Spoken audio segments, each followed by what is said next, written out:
بسم اللہ الرحمن الرحیم۔ ترجمہ کنز الایمان، اللہ کے نام سے شروع جو بہت مہربان رحمت والا۔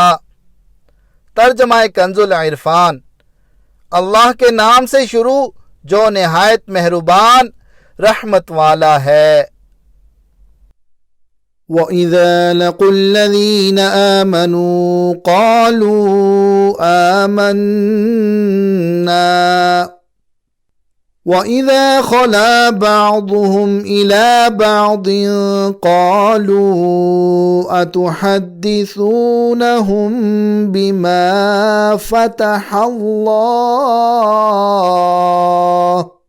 بما فتح اللہ علیکم لیحاجوکم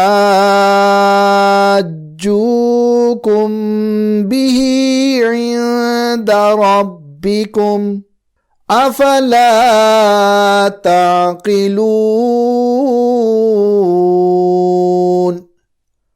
اولا يعلمون ان اللہ يعلم ما يسرون وما يعلنون۔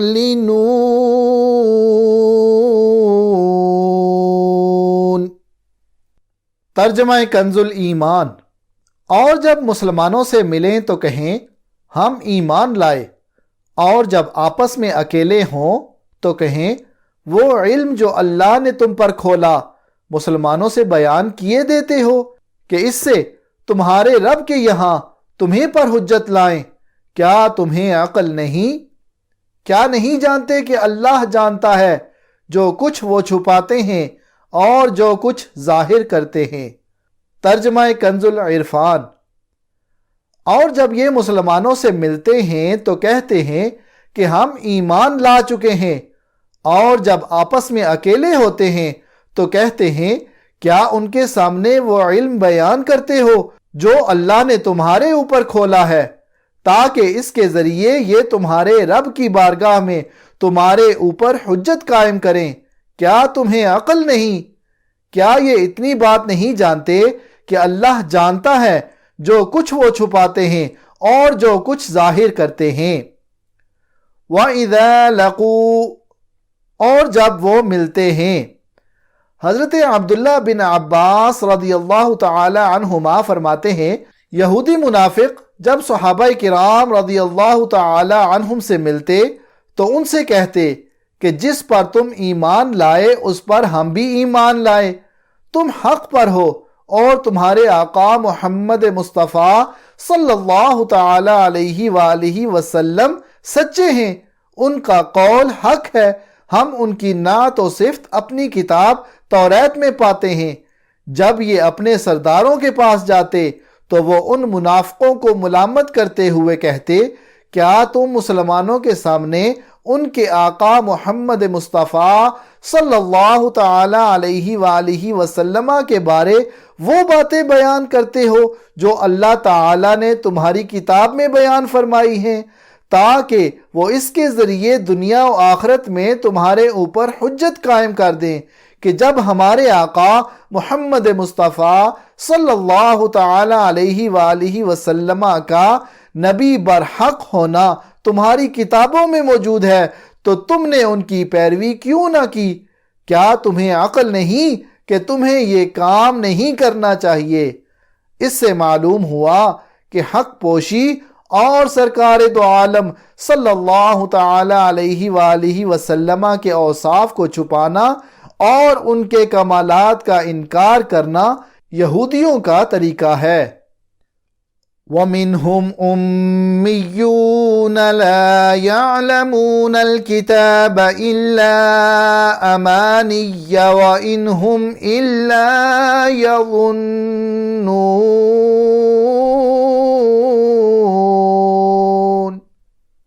ترجمہ کنز الایمان، اور ان میں کچھ ان پڑھ ہیں جو کتاب کو نہیں جانتے مگر زبانی پڑھ لینا، یا کچھ اپنی من گھڑت اور وہ نرے گمان میں ہیں۔ ترجمہ کنز العرفان، اور ان میں کچھ ان پڑھ ہیں جو کتاب کو نہیں جانتے مگر زبانی پڑھ لینا، یا کچھ اپنی من گھڑت اور یہ صرف خیال و گمان میں پڑے ہوئے ہیں۔ امیون، ان پڑھ۔ یہاں سے یہودیوں کے دوسرے گروہ کا تذکرہ ہے۔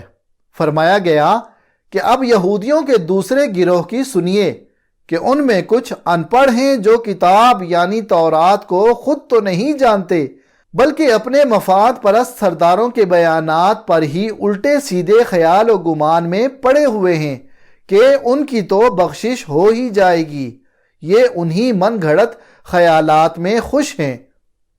فَوَيْلٌ لِّلَّذِينَ يَكْتُبُونَ الْكِتَابَ بِأَيْدِيهِمْ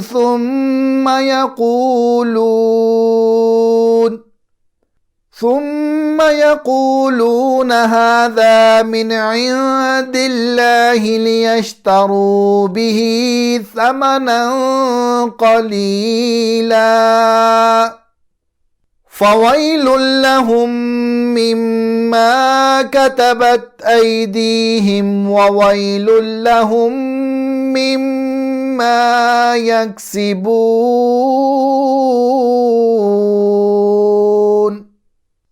ترجمہ کنز الایمان۔ تو خرابی ہے ان کے لیے جو کتاب اپنے ہاتھ سے لکھیں پھر کہہ دیں یہ خدا کے پاس سے ہے کہ اس کے عوض تھوڑے دام حاصل کریں۔ تو خرابی ہے ان کے لیے ان کے ہاتھوں کے لکھے سے اور خرابی ان کے لیے اس کمائی سے۔ ترجمہ کنز العرفان۔ تو بربادی ہے ان لوگوں کے لیے جو اپنے ہاتھوں سے کتاب لکھتے ہیں پھر کہتے ہیں یہ خدا کی طرف سے ہے کہ اس کے بدلے میں تھوڑی سی قیمت حاصل کر لیں۔ تو ان لوگوں کے لیے ان کے ہاتھوں کے لکھے ہوئے کی وجہ سے ہلاکت ہے اور ان کے لیے ان کی کمائی کی وجہ سے تباہی و بربادی ہے۔ فوائل، تو بربادی ہے۔ جب سرکار دو جہاں صلی اللہ تعالی علیہ وآلہ وسلم مدینہ طیبہ تشریف فرما ہوئے تو علماء توریت اور سرداران یہود کو قوی اندیشہ ہو گیا کہ ان کی روزی جاتی رہے گی اور سرداری مٹ جائے گی، کیونکہ توریت میں حضور پر نور صلی اللہ تعالی علیہ وآلہ وسلم کا حلیہ اور اوصاف مذکور ہیں۔ جب لوگ حضور اقدس صلی اللہ تعالی علیہ وآلہ وسلم کو اس کے مطابق پائیں گے تو فوراً ایمان لے آئیں گے اور اپنے علماء اور سرداروں کو چھوڑ دیں گے۔ اس اندیشے سے انہوں نے توریت میں تحریف و تغیر کر ڈالی اور حلیہ شریف بدل دیا۔ مثلا توریت میں آپ صلی اللہ تعالی علیہ وآلہ وسلم کے اوصاف یہ لکھے تھے کہ آپ صلی اللہ تعالی علیہ وآلہ وسلم خوبصورت ہیں، بال خوبصورت، آنکھیں سرمگی، قد درمیانہ ہے۔ اس کو مٹا کر انہوں نے یہ بتایا کہ وہ بہت دراز قد ہیں، آنکھیں کنجی نیلی، بال الجھے ہوئے ہیں۔ یہی عوام کو سناتے، یہی کتاب الہی کا مضمون بتاتے اور سمجھتے کہ لوگ حضور اکرم صلی اللہ تعالی علیہ وآلہ وسلم کو اس کے خلاف پائیں گے تو آپ صلی اللہ تعالی علیہ وآلہ وسلم پر ایمان نہ لائیں گے بلکہ ہمارے گرویدہ رہیں گے اور ہماری کمائی میں فرق نہ آئے گا۔ اس پر فرمایا گیا کہ بربادی ہے ان لوگوں کے لیے جو اپنے ہاتھوں سے تورات میں من گھڑت باتیں لکھتے ہیں اور پھر کہتے ہیں کہ یہ بھی خدا عز و جل کی طرف سے ہے، اور یہ اللہ تعالی کی کتاب میں تحریف صرف اس لیے کرتے ہیں کہ اس کے بدلے میں تھوڑی سی قیمت حاصل کر لیں۔ تو ان لوگوں کے لیے ان کے ہاتھوں کے لکھے ہوئے کی وجہ سے اور ان کی کمائی کی وجہ سے تباہی و بربادی ہے۔ وَقَالُوا لَن تَمَسَّنَا النَّارُ إِلَّا أَيَّامًا مَّعْدُودَةً قُلْ أَتَّخَذْتُمْ عِندَ اللَّهِ عَهْدًا فَلَن يُخْلِفَ اللَّهُ عَهْدَهُ أَمْ تَقُولُونَ ام تقولون علی اللہ ما لا تعلمون۔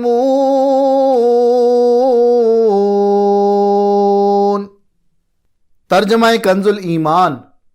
اور بولے ہمیں تو آگ نہ چھوئے گی مگر گنتی کے دن۔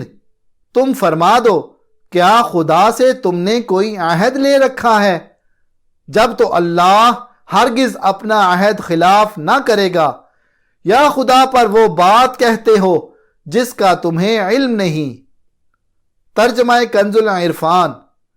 اور بولے ہمیں تو آگ ہرگز نہ چھوئے گی مگر گنتی کے چند دن۔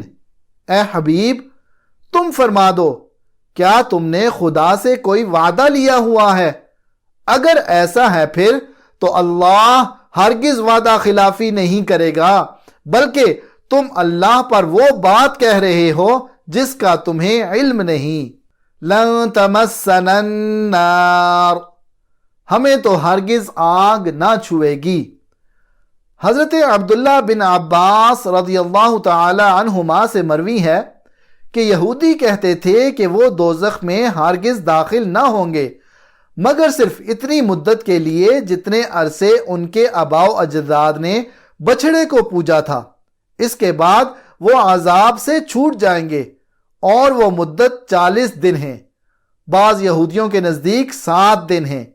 اس پر یہ آیت کریمہ نازل ہوئی، چنانچہ اس آیت اور اس کے بعد والی آیت میں فرمایا گیا کہ اے حبیب صلی اللہ تعالی علیہ وآلہ وسلم تم ان سے فرما دو کہ کیا تم نے اللہ تعالی سے کوئی وعدہ لیا ہوا ہے کہ وہ تمہیں چند دن کے لیے ہی جہنم میں ڈالے گا؟ اگر ایسا کوئی عہد ہے پھر تو اللہ تعالی ہرگز وعدہ خلافی نہیں کرے گا، لیکن ایسا کچھ ہے نہیں، بلکہ حقیقت یہ ہے کہ تم اللہ تعالی پر جھوٹ باندھ رہے ہو، اور اللہ تعالی تم سے ایسا وعدہ کیوں کرے گا کہ تم جہنم میں زیادہ عرصے کے لیے نہیں رہو گے، حالانکہ اللہ تعالی کا قانون یہ ہے کہ جس نے گناہ کا ارتکاب کیا اور اس کے گناہ نے اسے ہر طرح سے گھیر لیا، یعنی وہ کفر میں جا پڑا، تو وہ جہنم میں جائے گا اور ہمیشہ ہمیشہ وہاں رہے گا۔ بَلَىٰ مَن كَسَبَ سَيِّئَةً وَأَحَاطَتْ بِهِ خَطِيئَتُهُ فَأُولَٰئِكَ أَصْحَابُ النَّارِ هُمْ فِيهَا خَالِدُونَ۔ والذین آمنوا وعملوا الصالحات اولئک اصحاب الجنہ ہم فیہا خالدون۔ ترجمہ کنز الایمان۔ ہاں کیوں نہیں جو گناہ کمائے اور اس کی خطا اسے گھیر لے وہ دوزخ والوں میں ہے، انہیں ہمیشہ اس میں رہنا، اور جو ایمان لائے اور اچھے کام کیے وہ جنت والے ہیں، انہیں ہمیشہ اس میں رہنا۔ ترجمہ کنز العرفان۔ کیوں نہیں جس نے گناہ کمایا اور اس کی خطا نے اس کو گھیراؤ کر لیا تو وہی لوگ جہنمی ہیں، وہ ہمیشہ اس میں رہیں گے، اور جو ایمان لائے اور اچھے کام کیے وہ جنت والے ہیں، انہیں ہمیشہ اس میں رہنا۔ بَلَىٰ مَن كَسَبَ سَيِّئَةً وَأَحَاطَتْ بِهِ خَطِيئَتُهُ، کیوں نہیں جس نے گناہ کمایا اور اس کی خطا نے اس کا گہراؤ کر لیا۔ اس آیت میں گناہ سے شرک و کفر مراد ہے، اور احاطہ کرنے سے یہ مراد ہے کہ نجات کی تمام راہیں بند ہو جائیں اور کفر و شرک ہی پر اس کی موت آئے، کیونکہ مومن خواہ کیسا بھی گناہگار ہو گناہوں سے گھرا نہیں ہوتا، اس لیے کہ ایمان جو سب سے بڑی نیکی ہے وہ اس کے ساتھ ہے۔ الحمدللہ رب العالمین والصلاة والسلام علی سید المرسلین یا رب مصطفیٰ عز وجل بطفیل مصطفیٰ صلی اللہ تعالی علیہ وآلہ وسلم ہماری، ہمارے ماں باپ کی اور ساری امت کی مغفرت فرما۔ یا اللہ عز وجل ہمارے آج کے درس کی غلطیاں اور تمام گناہ معاف فرما، نیک عمل کا جذبہ دے، ہمیں پرہیزگار اور ماں باپ کا فرما بردار بنا۔ یا اللہ عز وجل ہمیں اپنا اور اپنے مدنی حبیب صلی اللہ تعالی علیہ وآلہ وسلم کا مخلص عاشق بنا، ہمیں گناہوں کی بیماریوں سے شفا عطا فرما۔ یا اللہ عز وجل مسلمانوں کو بیماریوں، قرض داریوں، بے روزگاریوں، بے اولادیوں، بے جا مقدمہ بازیوں اور طرح طرح کی پریشانیوں سے نجات عطا فرما۔ یا اللہ عز وجل اسلام کا بول بالا کر اور دشمنان اسلام کا منہ کالا کر۔ یا اللہ عز وجل ہمیں دعوت اسلامی کے مدنی ماحول میں استقامت عطا فرما۔ یا اللہ عز وجل ہمیں زیر گنبد خضرا جلوہ محبوب صلی اللہ تعالی علیہ وآلہ وسلم میں شہادت، جنت البقیع میں مدفن اور جنت الفردوس میں اپنے مدنی حبیب صلی اللہ تعالی علیہ وآلہ وسلم کا پڑوس نصیب فرما۔